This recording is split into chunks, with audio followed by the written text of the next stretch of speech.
Hey, my name is Gina Warner, and I am going to do a section of the contract tonight. I'm going to be training on that, starting with inspections and tests, which is part 6 of the contract. This is contracts 103.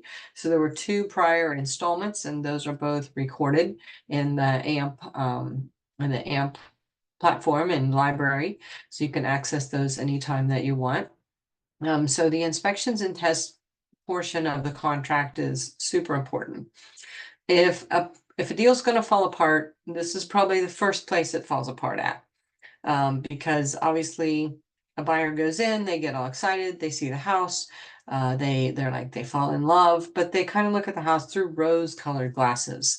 By that, I'm sure most of you know what I mean, is like all they see is the good stuff. But when the home inspector comes in, he's looking for the bad stuff.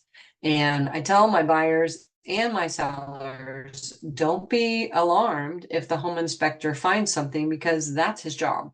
And even on brand new homes that are just built, there can be numerous things that aren't quite right and need to be repaired before someone buys a new build. So you should, even as a buyer or as a buyer's agent, recommend a home inspection on a new build as well as an already built home, both of those.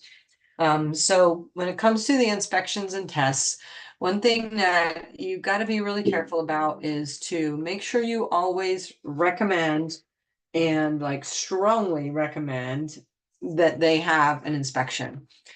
So the one thing you want to be careful of is don't take responsibility for someone not having an inspection. If you go in, and I know none of you would ever do this, but I'm covering the bad stuff tonight too. So if you go in and you're like, oh, this house is awesome, I can't imagine there's anything wrong with this house. You as a real estate agent are kind of taking some responsibility there, kind of encouraging your buyer not to have an inspection, and that could really come back to haunt you. So don't ever do that. I always recommend that they conduct inspections or tests. And also in the state of Ohio, the document says the broker further recommends inspections and tests performed by a home inspector duly licensed by the state. Well, now it is actually required for a general home inspection to be done by a licensed home inspector. So you can actually, there's a link right on there where you can look up to make sure that this person is licensed. So if somebody says, oh yeah, I got a home inspector, I'm gonna pay him a couple $100, he's really cheap.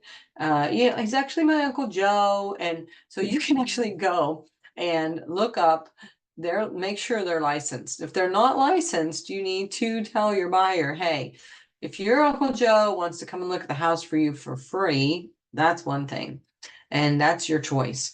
But if he is doing a complete home inspection, if he is getting paid for this service, he has to be a licensed inspector in the state of Ohio. This is one area where I never encourage people to take shortcuts, because there's just can be things wrong with the home that could be huge, huge, huge monetary issues. And you just need to be careful and protect your buyers by making sure that they have a legit home inspection done.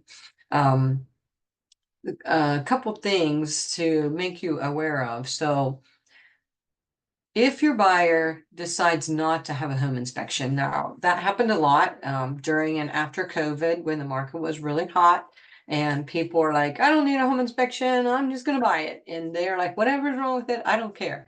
Well, that put some agents in kind of a unique situation where they had to say, yeah, let's do it. Or they had to say, okay, as a licensed agent, I cannot recommend that you go without a home inspection. And because you as a licensed agent, you have to protect your buyer, but you also have to protect yourself. So I want you to be aware that in the buyer advisory that Red One uses, and it's in your buyer's loop, if you're doing a buyer loop, there is a section in the buyer advisory that talks about inspections right there at the top of the second page. Red One Realty strongly recommends buyers request to have an inspection period included in their purchase contract and obtain a home pass radon, well, and septic, mold, and structural inspection by a licensed home inspector during that period of time. Buyer agrees that Red One Realty and its agents have made no representation regarding the property's condition or any necessary remedies and do not guarantee or assume responsibility for the condition of the property. Buyer agrees to hold the brokerage and its agents harmless for any claims, damages, costs related to the condition of the property, including components and equipment. So this, by them signing this buyer advisory, when you first start working with a buyer, they sign that. It takes some of the responsibility. Now, I don't know how well it would hold up in a court of law, but at least it's an attempt to relieve you of responsibility if they decide not to have a home inspection. The other thing, well, there's another thing you need to see in here, and that's the section about vendor recommendations. So Red One Realty agents may recommend or provide contact information for lenders, title companies, inspectors, home warranties, blah, blah, blah. Purchaser understands they can use any vendor they prefer. So you need to be careful about being too strongly recommending any particular inspector. Because of the fact that if you recommend somebody and they blow it and they miss something very important to your client, there could be repercussions come back on you as the agent if you were like, oh, you got to use my buddy Chuck. He's the best, licensed home inspector in the state. He's never messes up. If you really blow him up, and they choose Chuck because of your recommendation, this vendor recommendation section in the buyer advisory can protect you to some degree by saying purchaser understands they can use anyone they prefer.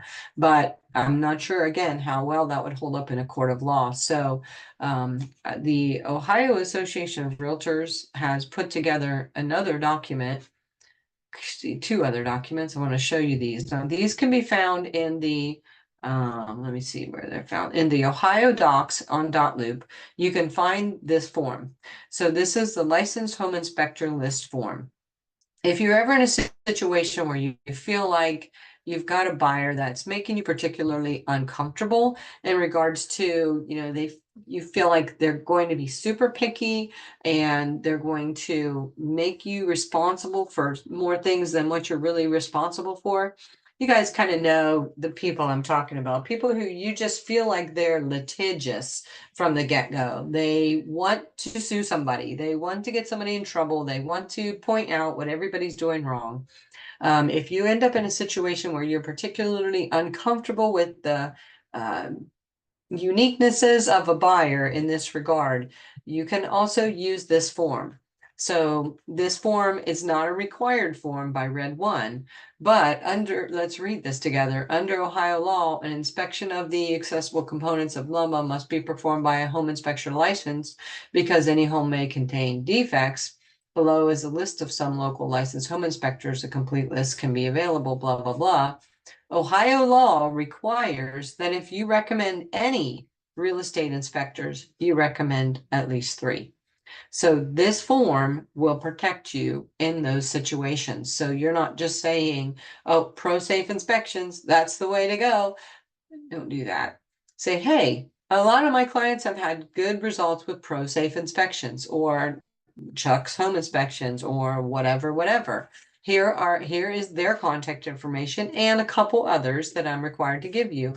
Please sign this form so that I can verify that I provided 3 home inspectors to you for your choosing. So I don't know how many of you have ever seen this form before or used this form before. Like I said, Red One does not require this form because number one, they're trying to limit the number of docs that are required just to make our life not be too crazy. Number two, when I talked to Mike and Ken both about this, they both said that they've never seen an agent held liable for only recommending one home inspector. But I would want to caution you on that to say that you probably won't be held liable for only providing one home inspector as long as that home inspector does a good job and doesn't end up in a lawsuit. But if they do, you as the agent could be drawn into that if you did not follow the law and provide all 3 home inspectors. You don't have to use this form. You could do it in an email, just anything to prove that you didn't unduly influence them towards one particular inspector who then in turn screwed everything up. So just be careful of those 2 things. And if you feel like you need to use this home inspector list, it's in the Ohio Docs. The other document I want to show you, also in Ohio Docs, is the inspection waiver hold harmless form. So this is also drafted by the Ohio Association of Realtors, has the property address. It says that Red One Realty strongly recommends you conduct inspections. Buyer agrees that Red One Realty and its agents have not made any representation about the condition or remedies. Buyer acknowledges they've had an opportunity to have an inspection. If they choose not to have an inspection, Red One Realty and its agents will not be held liable for any claims, damage, and costs, blah, blah, blah. So then this again is just a stronger version of what is said in the buyer advisory. So both of these forms, the home inspector list and the home inspection waiver form, are both stronger versions of the buyer advisory, that if you ever feel like you're in a sticky situation with a buyer already and you're feeling uncomfortable that they're going to try to pin something on you, definitely recommend you step up your protection level and use those documents. Anybody got any questions, comments on that?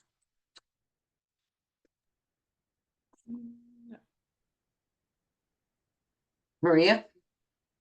No, I do not. Okay, you unmuted, so I thought maybe you did. Have any of you ever had a situation when you'd be like, oh man, I should have done that. I should have recommended 3 home inspectors. I should have made them sign something saying they waived it. I know a lot of you are newer in the business, so maybe you haven't. Anybody? Well, you probably will, especially as the market stays hot. You may run into situations where buyers want to waive the home inspection. So just be cautious on those 2 items.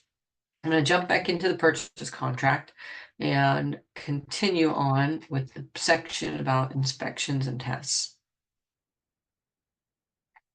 Too far. Okay. So down here, this next paragraph just says the buyer and seller understand, agree, broker neither warrants or assumes responsibility for a physical condition of the premises. Now you would think that would go without saying, but apparently along the way somewhere, somebody did try to hold the broker responsible for the condition of the house that they listed. And that ended up in putting another sentence in our contract. That's why our contract is so long. It used to be, back in the 90s, the contract was like 3 or 4 pages long. And now it's 13 or 14 pages long because things keep happening that make them put more information in the contract. The next section is something that I always go over with my buyers. It says it's not the intention of this provision to permit the buyer to terminate this agreement for cosmetic or non-material conditions. So I always talk to my buyers when when we first make an offer on a house and say, listen, don't make this offer if you're not serious. We're not going to get out of the contract. We're not going to be able to get out of the contract for just random weird reasons. Now it does happen. I will tell you, I've had some random weird reasons of people gotten out of the contract during the inspection period. But I never want to set my buyers up to expect to be able to just glibly get out of the contract. I want them to understand this is a serious legal agreement that they're entering in, and it's going to be difficult to terminate this for something that's minuscule. I've had buyers who have terminated because their pastor came over and didn't like the spirit of the house. I've had shamans come and visit a house and say they were uncomfortable with the spirit of the house. I've had parents come and say, you know, young couple puts the house in contract, then the parents who are older and wiser come in and say, we don't like this house, or, you know, discover something bad about it even before the home inspection. So that's not really the intention of the inspection contingency, is to get everybody and their brother to come and look at the house and give you their opinion. You need to counsel your buyers to be serious, be earnest before they enter into a contract. So you can use that sentence right there to do that. I always tell my buyers that we try to focus on things that would be safety issues, appraisal issues, or big ticket items. So appraisal and safety kind of walk hand in hand, unless it's, of course, a cash deal, then there is no appraisal. But even on conventional appraisals, they're looking for safety issues. So safety would be things like broken window panes, missing handrails, trip hazards, anything like that. And so then the other thing is other appraisal issues like peeling paint, active plumbing leaks, things like that, that are going to be flagged on the appraisal anyway. They're going to stop or slow down the transaction later on. So those are the kind of things we're looking for on the inspection. The other thing is things that could be like a fire hazard, like if the dryer vent is discharging the heat and moisture into the attic rather than outside of the house, that can be a fire hazard. There could be double tap breakers in the electric box. There could be other electrical things like open wire connections that should be in a junction box and they're not. Those can be a fire hazard. So fire hazards, definitely you want to look for. And then the other is big ticket items. How's the foundation? How is the HVAC system? The if there's a well and septic, how is the test coming out on those? How's the roof? Those big ticket items, the things that are going to cost 5, 10, 20, 30,000 septic system, things that are going to cost $30,000 to fix them if you don't find out about it during this process.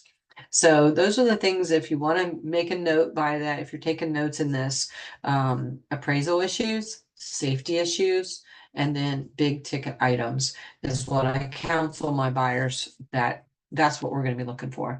Not to say that if there's something else that crops up, we won't necessarily ask for it, but I try to set the stage for them to not be so picky during the home inspection review that they lose the deal over stuff that is just maintenance.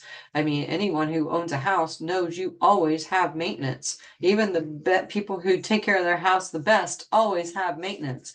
And so if you have a house that's 30, 40, 50, 60 years old and you have maintenance that's not been done over all that time, then it doesn't necessarily add up to something that's going to need to prevent your buyers from buying the house. They need to understand this is maintenance stuff that was just deferred or put off or not done, and it's going to need to be, they're going to have to deal with it. So any questions on that and how to talk to your buyers about how to view the home inspection?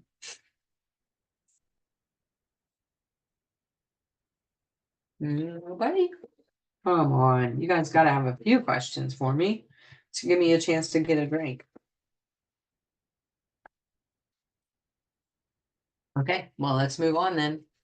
I'm Is sorry. there- oh, go. I was talking to my son when he was talking about the big ticket items. Okay, What were some of the big ticket items you mentioned? sure. Yep. Anybody else want to jump in that was paying attention? Sorry, Michelle. That's Anybody okay. else want to jump in and just jog your memory and tell Michelle what the big ticket items are? Things I like can- the roof, Roof, sewage. septic system, or sewer line, right? Mhm. That's another one we didn't mention, but the sewer line, like in city sewer, oh, those can be super expensive. Anybody else? Foundation's one of them. Say that again? Foundation, Foundation, absolutely. Anybody Thank you, else? guys. And also the HVAC system. Those are probably the big four. Okay. And water, if you're on a well, septic, foundation, HVAC system, roof. So those are probably the biggest ones. Okay, thank you. You're very welcome. Okay, and then the next section says the buyer will be responsible for the repair of any damage caused by the buyer's inspections and tests. Repairs shall be completed in a timely and workmanlike manner at buyer's expense. So you're like, oh, wow. Well, so if the home inspector's up in the attic and he steps through the ceiling, the buyer has to pay for that? Well, it falls on the buyer because they're the ones that are part of this contractual agreement. So then the buyer could visit that back onto the home inspector. Home inspectors, they have to be licensed, they have to have insurance. And most of the time, I think they always actually have to have a contract with the buyer before they enter and inspect the house. So even though it falls on the buyer can then put that responsibility on the home inspector, who should have insurance in place to take care of it. But because the home inspector is not a party to this contract, they can't be held liable for anything that takes place in the house. So that's just kind of an interesting thing to keep in mind. And then, of course, 6.2 says seller will cooperate, make the premises reasonably available for inspections and tests. I've never really had too much trouble with that. It can be challenging at times if they work from home or have little kids or homeschool or have a lot of animals. But most of the time you can work it out. And if the seller isn't being cooperative, then you have grounds to terminate the contract or ask for an extension on your inspection period. So speaking of inspection periods, section 6.3 says that buyer shall have blank number of days to calendar days after the date of acceptance by both parties to have the inspections, environmental inspections, tests completed. This time period is known as the specified inspection period. The number of calendar days is a specific time frame agreed upon by the seller and buyer. The number of calendar days cannot not be modified or waived except by a written agreement signed by both parties. Okay, so how long of a period of time do you think would be reasonable for a specified inspection period? Who's got something to say?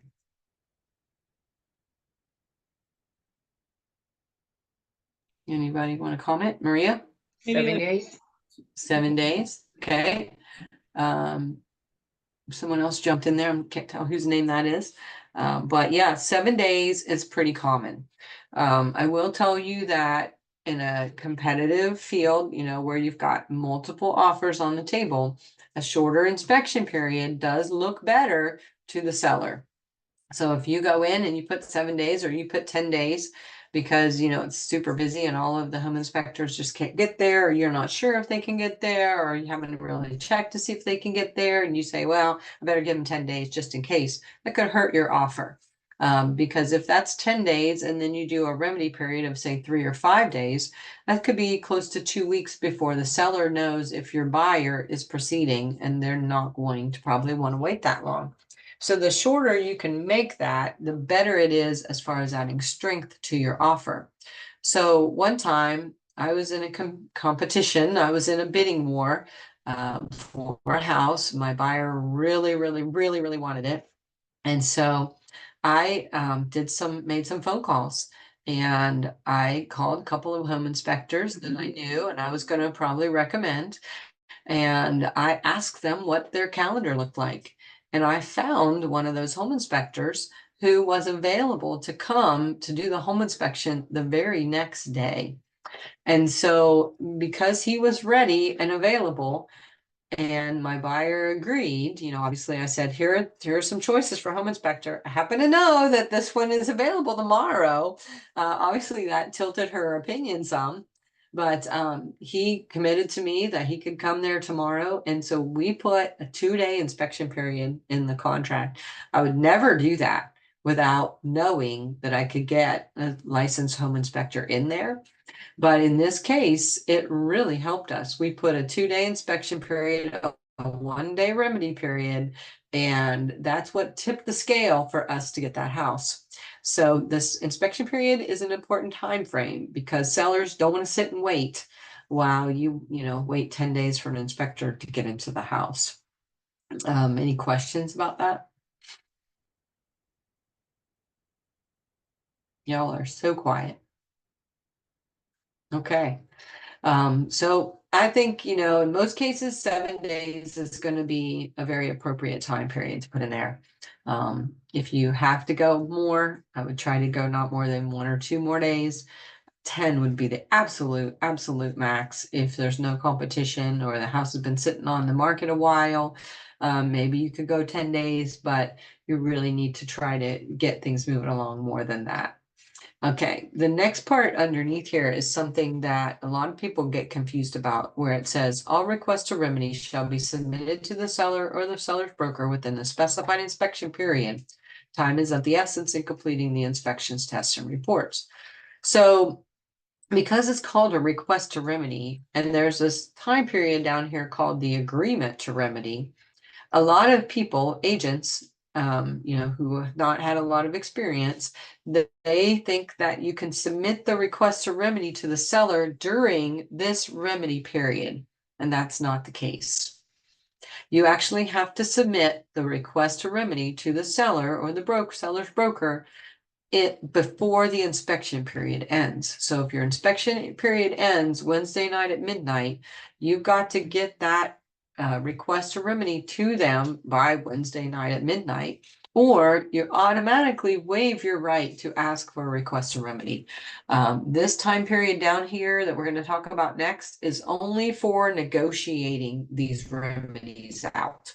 It's not for presenting them. They have to be presented within the inspection period. So really, you don't want to wait until day 7 of a 7-day inspection period to get your home inspector in the house. You need to try to get him in there in time for you to be able to review that inspection report with your buyer, and then be able to figure out what's important, what to ask for, and get that typed up and signed and presented to the seller. So just keep that in mind. That has to happen before the end of the inspection period. Let me ask you this question. Did anybody think what I just said some people think about the agreement to remedy period, that you can present the request to remedy during the agreement to remedy period? Did anyone think that already? No, you were already smart. I didn't know that. You didn't know that? Okay, good. You learned something tonight. Yeah. I mean, obviously I know a lot of you are super new and fresh, and that's why we're doing this, so that you will never actually get caught up in that mistake. Because I've been involved in transactions where the other agent actually did think they could present the request or remedy during the remedy period, and they let the inspection period go by. And then I was in a sticky situation where I was like, I'm sorry, you waited too long. And they're like, well, this is still the remedy period. I'm like, no, it is the remedy period, but your request has to be submitted before the end of the inspection period. I would take them back to the contract and show them. But at that point, they're pretty much screwed unless the seller has mercy on them and decides to go ahead and consider their request. Because they've lost their opportunity to cancel for inspections, and they have failed to present the inspection period. So don't let that happen to your buyer. Don't put your buyer in a situation where you forgot or didn't understand what was supposed to happen or what needed to happen in a certain period of time, and then they end up trapped in a contract that they are uncomfortable with. So any questions on that?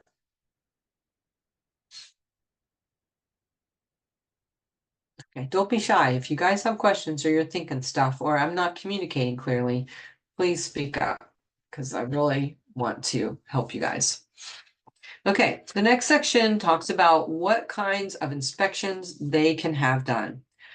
So I tell my buyers when I do a buyer's consultation, I said, you guys can do anything you want, any kind of test you want for the house. Here are some examples, but the truth of the matter is anything you want to check on, you can do it. I even I get them laughing a little bit and I say, if you want to hire a private investigator to sit in front of the house on Friday night between 7 and 10 p.m. and count how many cars go by, you're welcome to do that, but you'll be paying for it. And so, I just want them to understand that it's up to them to decide what inspections to have. It's not up to you as the agent. Your job as the agent is to advise them. These are the opportunities that they have to inspect the house. This is the 7-day period. This is what you get. So do anything you want to do and do it during that time period. I had a situation one time where, and this was many, many years ago, before radon was really much of a thing. And so when my buyer bought the house, there was a finished basement. It was like a split level, and there was a finished lower level, and they did not have a radon test. And I don't specifically remember the discussion that I had with them because it was years prior.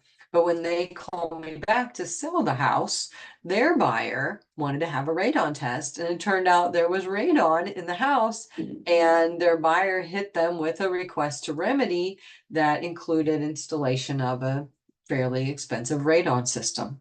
And they came back to me and said, why didn't you tell us we should inspect for radon? So that's never a position that you want to be in. And it could have been anything. It could have been, why didn't you tell us we should test for mold? Why didn't you tell us we should do an air quality test? Why didn't you tell us we should test for lead-based paint? Why didn't you tell us we should check for termites? Why didn't you tell us to have the gas line inspected or the sewer line? That's a big one.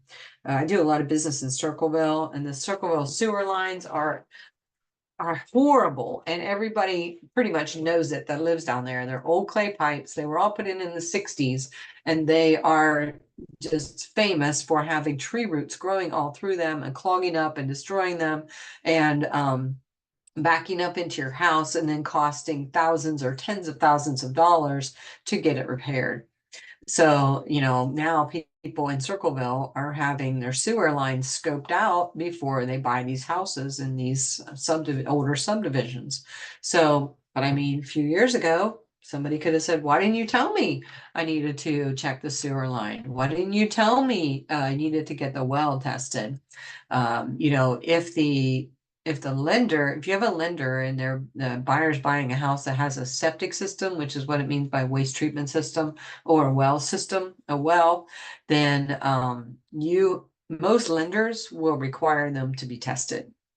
Even conventional lenders will require them to be tested. If they don't require them to be tested, you still need to make sure your buyer is aware that this is an opportunity for them to get them tested, because a well can be several $1,000s, maybe $6,000 to $8,000 to put in a new well. A septic system could be $30,000 or more to replace if someone's buying a country property that's on a septic. And honestly, some septic systems cannot be replaced. It requires a certain amount of land to replace a septic system. And there are some plots of land out there that have a house on them with a septic system that may fail, and there's not enough room on the property to put in a new one. So having those septic systems and wells tested, super, super important for people living out in the country. So you just don't ever want to be in a situation where your buyer can come back on you later and say, you didn't tell me I should have radon test. You didn't tell me I should have my septic tested. You need to expose your buyers to this list and then give them an example, like something silly, like the private investigator sitting in front of the house, to get them thinking and the mindset that it is their decision what kind of inspections and tests they want to have. Anybody got any comments or questions about that? I have a question. So Okay. when the inspectors say standard home inspection, what does it entail? Okay, good question. Very good question. So a standard home inspection done by a general home inspector, the cost on those is usually somewhere between $300 and $500. It can vary based upon the size of the house.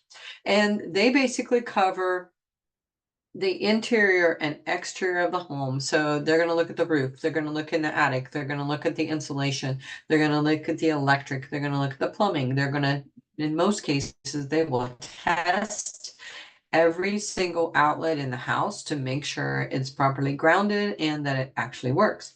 They're going to check and make sure there's GFCI, which is ground fault circuit interrupter, and those are required within 6 feet of all water sources. So your kitchen and your bathroom, if you have a laundry room or outdoor spigot, anything close to those would require a GFCI outlet. So they're going to check for those. I actually have some sample home inspections that I use for training agents that if you want to put my email in the chat there, if someone wants to email me and ask for a sample home inspection, if you've never seen one, then I would be happy to share those with you, as long as you don't share with anyone else, because they are all old. So most of them are many years old home inspections from some of my buyers. But So basically, they cover all the major components. They'll check the dishwasher and make sure the stove is working. They'll check the HVAC system. They'll check the plumbing. Like I said, if there's a water heater, they'll take a look at that. But I will tell you that there are certain things that they just check visually. So, say for example, a furnace. So, a general home inspector is not an HVAC and heating, ventilation, and air conditioning technician in most cases. You may occasionally have a home inspector who maybe used to be an HVAC technician, and he would be particularly knowledgeable. But kind of think of it this way. A general home inspector is like a general practitioner as a doctor. Your family doctor. You go to your primary care physician, right? And he kind of gives you an overview. Yeah, you got this going on a little bit with your head. He knows a little bit about the head, a little bit about the heart, a little bit about the digestive system, a little bit about your feet, but he's not a specialist in any of those things, right?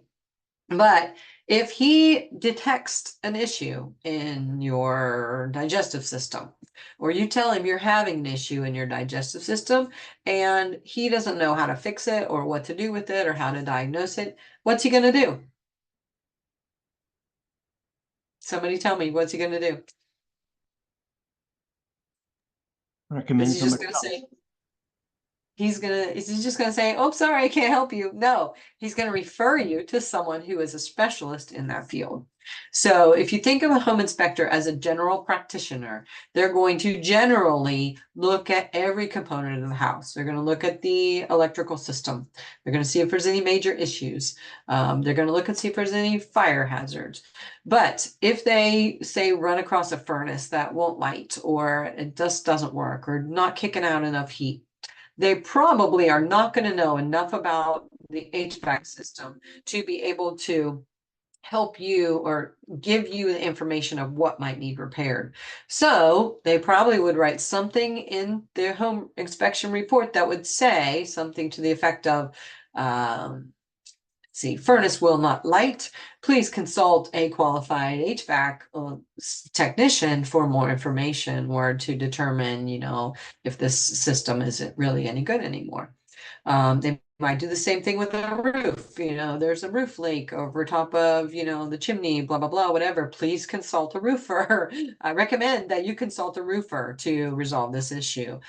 So basically, they will find a general stuff wrong with the house, but they may request. They won't require it because it's your decision as a buyer, but they may request or recommend that you go to someone who's a specialist in the field. Does that kind of answer your question about what they look at? They look at everything. They'll spend 4 to 5 hours in a house that's 2,000 square foot, less for smaller, more for bigger, and they'll generally look at everything. Most general home inspectors do not test for radon, though some of them have added radon to their package of offerings. Most of them do not test for mold. Mold requires additional certifications. Most of them do not test for lead-based paint. Most of them, maybe about 50% of them do termite inspections, but they may not, so then you'll have to call a termite inspector. I've never seen a general home inspector that inspects gas lines. And they may visually look at a gas line.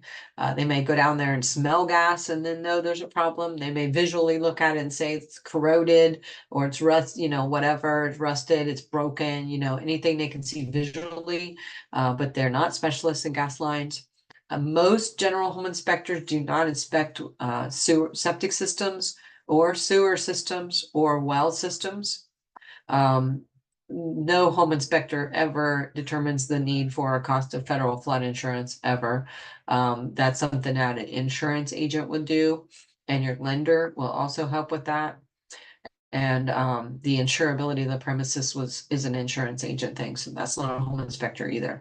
So most of the things listed here are not specifically covered in a general home inspection.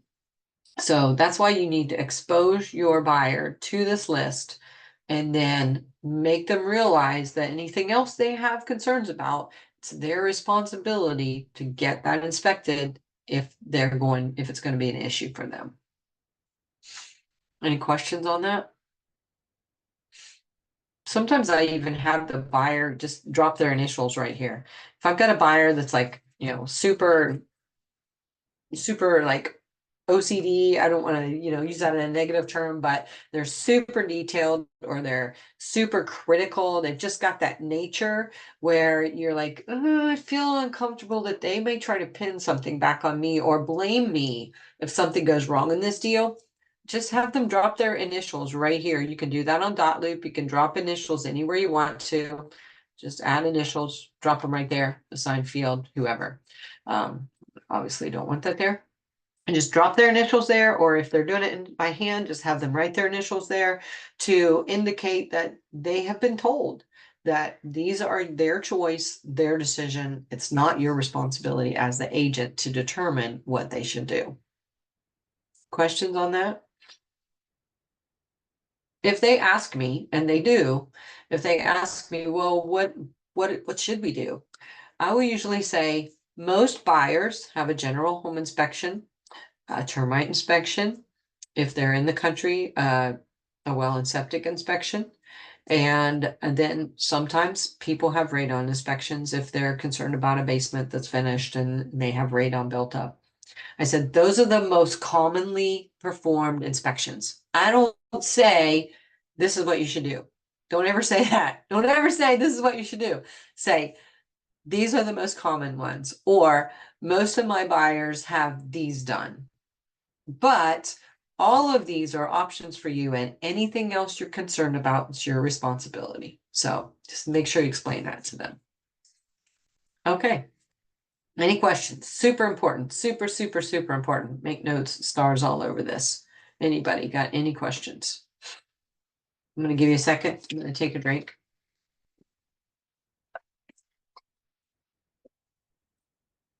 Okay. Moving on. Wow, I really need to get through this. I talk a lot. With respect to housing constructed prior to January 1st, 1978, the buyer must be provided with the pamphlet entitled Protect Your Family from Lead in Your Home and the lead-based paint and lead-based paint hazard disclosure form.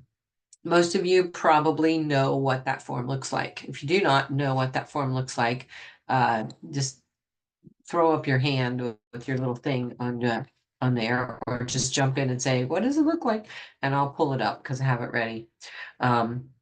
But in this whole protect your family from lead in your home. So no agent carries that around with them. Literally, it's like 37 pages long. Agents do not carry it around. What agents do, and what I do, is I say, you can Google this, or here's a link for it. And I say, oh, here's the link for that. And they can look it up online. If you just go to Google and you actually type in with quotes, that section right there, protect your family from lead in your home, it'll pop right up. So, I just tell people lead can be a big deal, especially if you have children. You should, check out this if you're concerned about it. So let me ask you a question. If the house says it was built in 1978, do you need a lead-based paint form?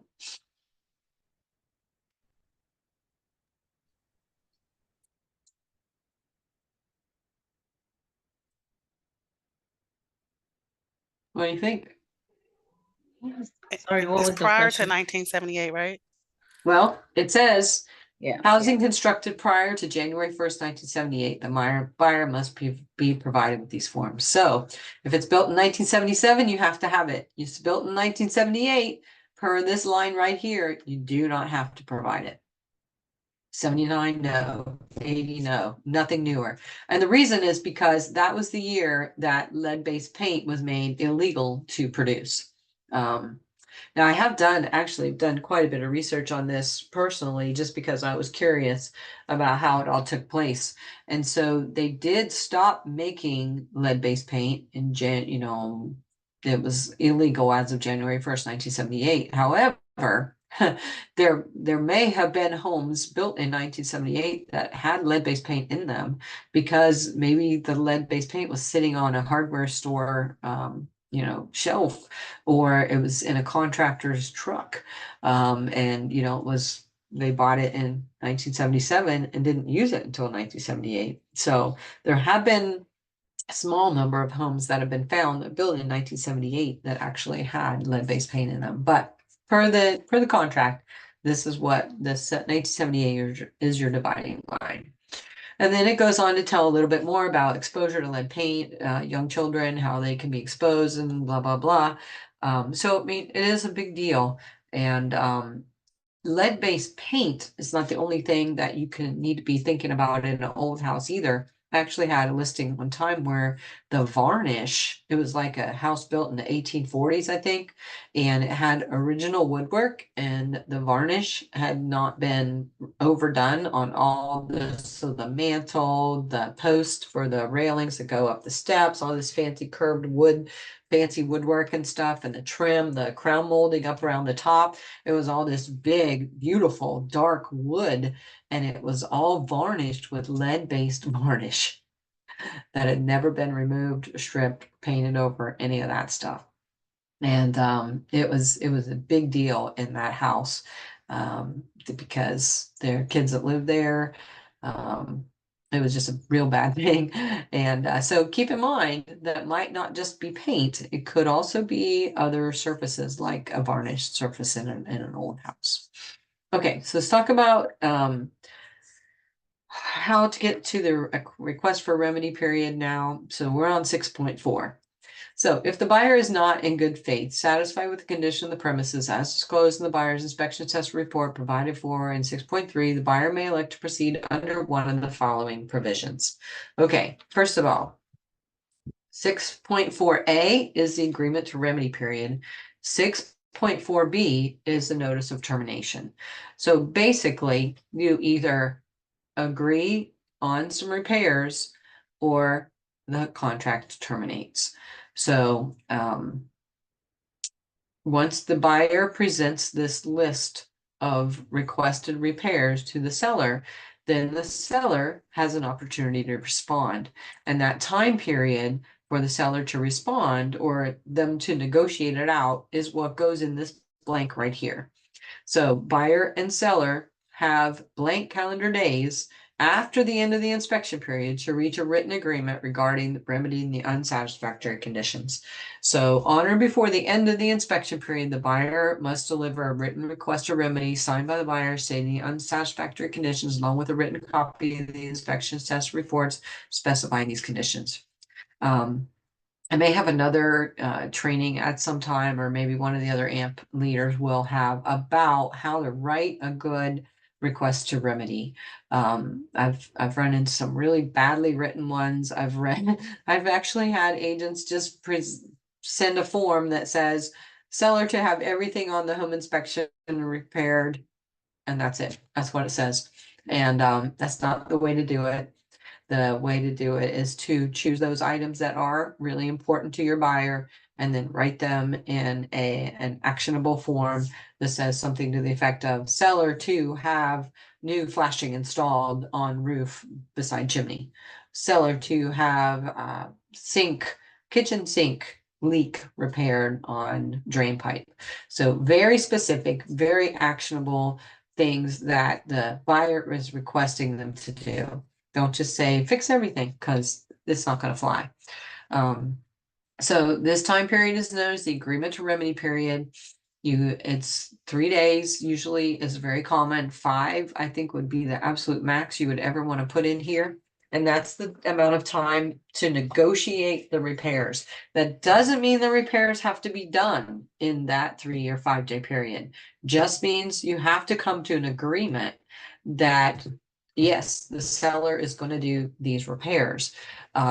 So normally what happens is the buyer will present, 5 or 10 things to the seller, and then the seller with their agent will say, oh yeah, we should probably fix that. Oh yeah, we didn't know about that. Oh yeah, we should probably fix that. Wait, what's that? That's a bunch of crap. I'm not fixing that. So, you as a listing agent will have to have a discussion with your seller if you're on the other side of the deal and say, okay, they want these 12 things fixed. How many are we willing to do? How many are legitimate requests? How many are probably going to crop up on the appraisal anyway? And that's a big thing to think about. If it's going to come up on the appraisal anyway, if it's a broken window, if it's peeling paint, if it's a missing handrail, if it's a trip hazard, if it's a safety issue and it's going to probably crop up on the appraisal anyway, the seller might as well just go ahead and fix it, because it's just going to delay the deal later or blow the deal apart if the buyer doesn't have time to wait later to get that thing done. So this time period is the remedy period. You might, so they send a request and they use a form called buyer's request a remedy. And then the seller will respond on another form that's called seller's response to buyer's request for remedy. And then hopefully by that time you have it all figured out, but the buyer could respond again, seller could respond again. It's just like with counter offers. You kind of go back and forth and haggle it out. And so, but it all has to be wrapped up within that 3-day time period. Otherwise, the contract will terminate. Questions on that? As far as things that can be negotiated, as far as like, I know in the past I've seen money negotiated for amounts off of the purchase price. But what about like things like time for getting things done and obligations past the date of closing or something? Okay. You opened a big old can of worms here. Let me address a couple things that we have time to talk about. So first of all, could it be a monetary request rather than seller fix the roof, seller fix the plumbing, seller do this, do that, do the other thing? Could it say seller to provide buyer with a credit in the amount of $5,000 in lieu of repairs? Yes, it could.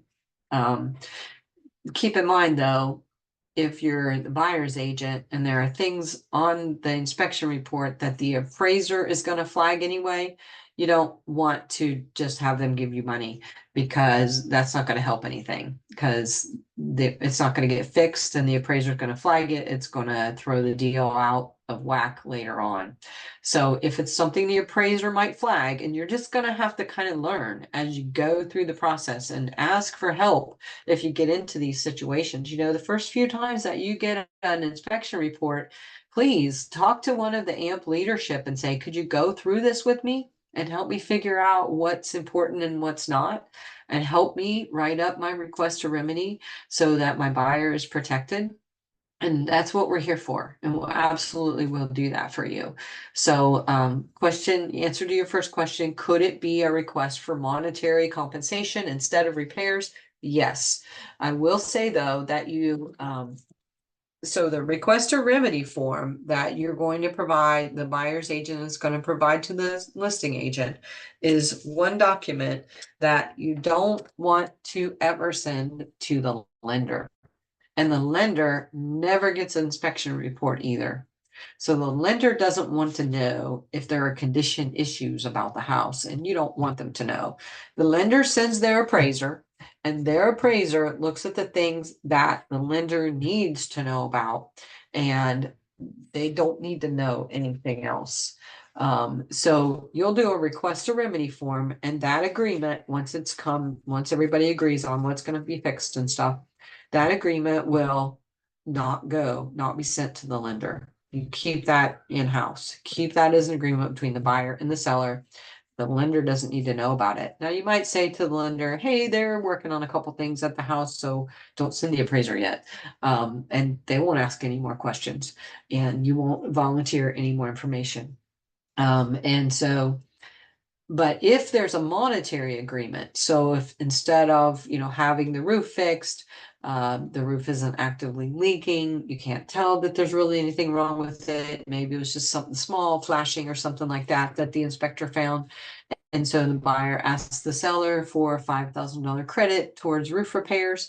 So you might put that on your request for remedy, but you don't send that to the lender. But the lender needs to know there's a $5,000 credit, right? So what you do is you make an addendum. So not the request for remedy form, just a separate addendum. There's a form called the contract addendum. Make that contract addendum say, seller to provide a closing cost credit in the amount of $5,000 to be used by the buyer. End of story. Don't write in lieu of repairs. Don't write because the roof is leaking. Don't write anything like that on there. just simply say, seller is giving buyer credit. Bam, done. They don't need to know why. Any questions on that? I know it's complicated, so don't freak out. Just get help when you're doing it the first few times. And when you've done it a few times, it'll make sense. Okay, so got through the request to remedy. Now let me just go ahead and throw this out here. I'm gonna get to the end of this portion, I promise. Prior to the end of the agreement to remedy period, the buyer can, in writing, waive a request to remedy and proceed with contract. So, say for example, the buyer asks for the seller to fix 5 things, and the seller said, nope, I'm not doing it. So, if the seller says no, and the buyer presented a request to remedy, and the seller says no, is there agreement? No, there's no agreement. So, if there's no agreement, then you can't proceed under the agreement, but you still want to proceed. So the buyer may say, oh, he's not going to do it. Well, I love the house so much. I still want it anyway. So you can go find this form. It's called Buyer's Waiver of Request Remedy. It's in the Columbus Interactive Forms. And it just is very simple. Seller and buyer have entered into a real estate purchase contract, acceptance date, premises address.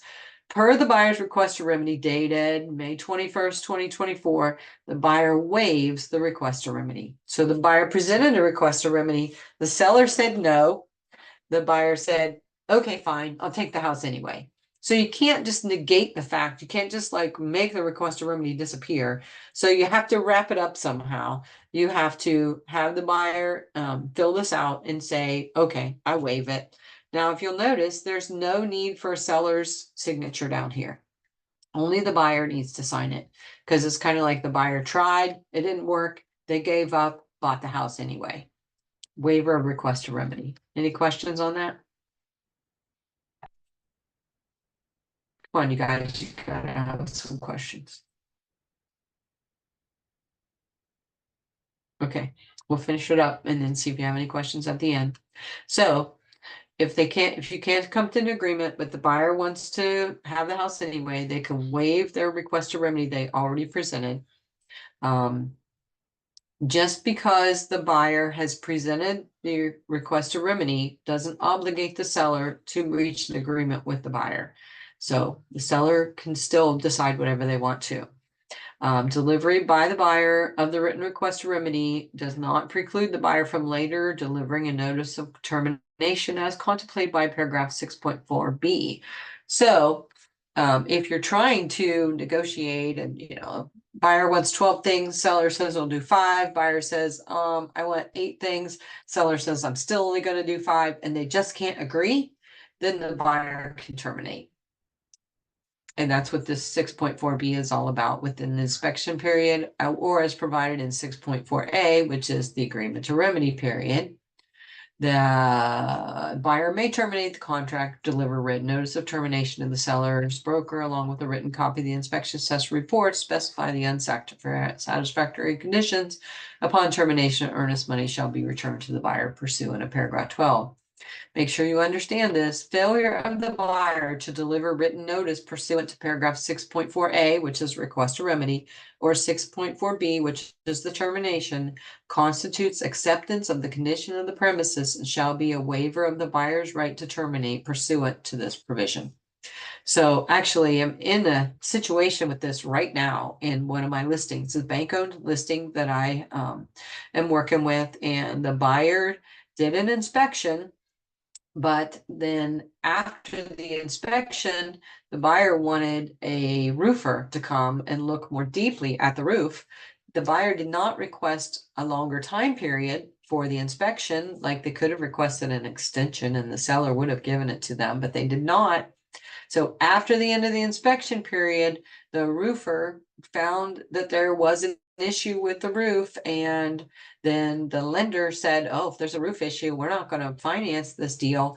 And they tried to terminate, and the seller won't give them their earnest money back because they were past the end of their inspection period.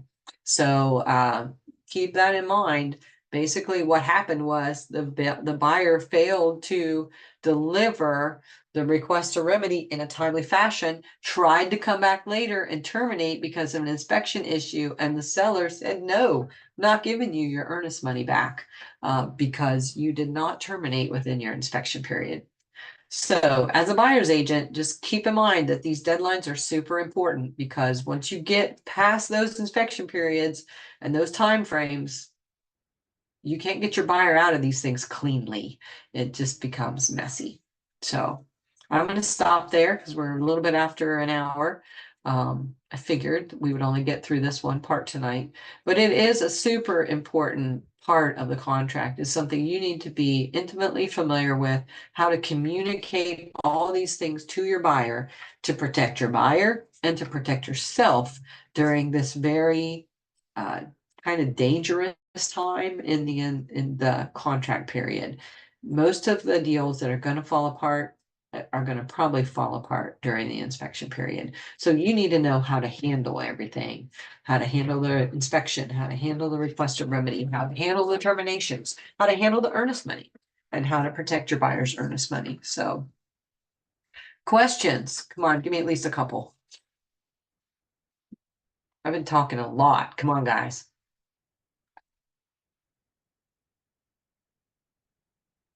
Please ask a question. Victor, ask me something.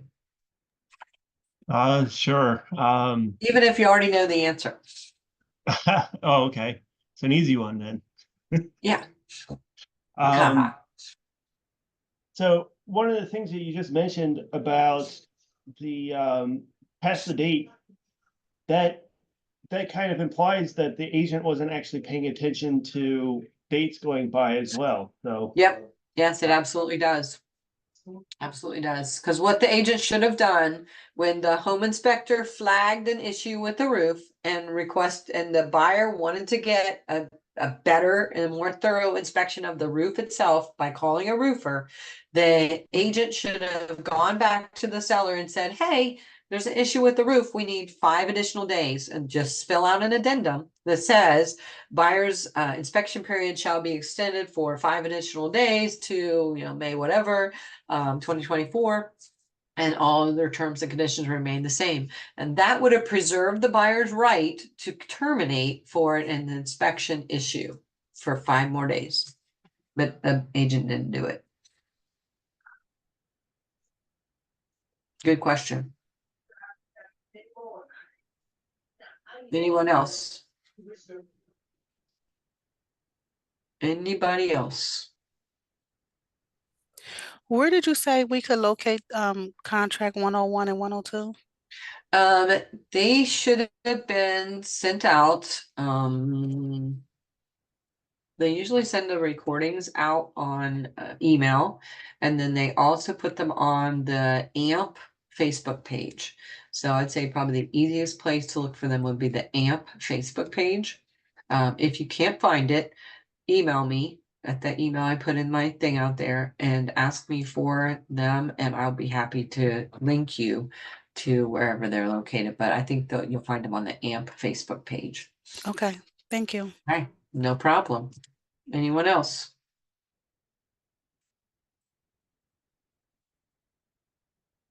All right, guys, please don't be shy about asking questions. If you are being shy right now and you do have questions you want to ask, email me. I will be more than happy to answer your questions, jump on a call with you, discuss any specific questions that you have, just go over the whole thing. I mean, you can watch the recording, but just go over bits and pieces of it again for you, because it is very complicated. I won't sugarcoat it and say that this stuff is easy. It's not. It's complicated. There are a lot of ins and outs. You got to know what the contract says.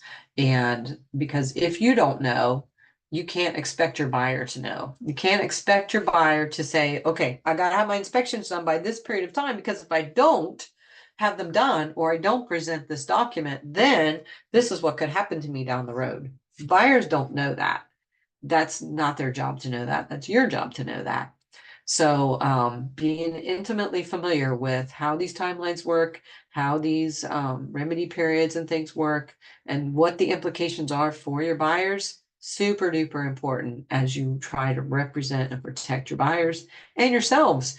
Because if you screw your buyer by not paying attention to these timelines, like, you know, in this situation that I'm up against right now with this buyer's agent who did not protect their buyer's timelines, they could come back on him and request for him to pay their earnest money back to them. Be like, hey, dude, it's your fault we lost our earnest money. And it is his fault. And because of that, they could come and ask him to pay it. They could take him to small claims court, civil suit. I mean, they may not. It was only a couple $1,000, and obviously lawsuits cost a lot of money. But you know, if it was a bigger, then absolutely, you know, they could come after the agent for not properly representing them. So keep in mind, you got to be careful and you got to know your stuff. So, but we're here to help you. I know Mark and all the other leaders of AMP are totally here to help you get these things down. We're here to walk you through them step by step. Please take advantage of that. Please take advantage of that. I know Mark D'Andrea talks to agents every weekend. You know, don't feel like you're bothering us.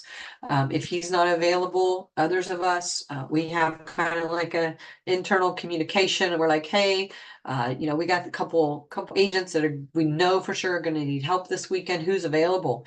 And you know, we just make sure those agents have 2 or 3 phone numbers of the AMP leadership, and that you can just get on the phone with us and let us walk you through, talk you through, help you through every single step of this the first few times you do it. Because we would rather do that and spend the time and help you do it right than see you get in trouble down the road or see your buyer not have a good experience with Red One Realty. So just keep that in mind. We're here to help. Okay, I'm gonna let you guys go. You've been very patient. We're 11 minutes late. Sorry. This is definitely taking me longer to get through this contract than I thought it would, but I am going to try to wrap it up in June and get from 6.5 all the way to the end, because most of this stuff is little, except for a couple things. So, all right, guys, let me know if you have any questions or if there's anything I can ever do to help you guys out. Have a good night.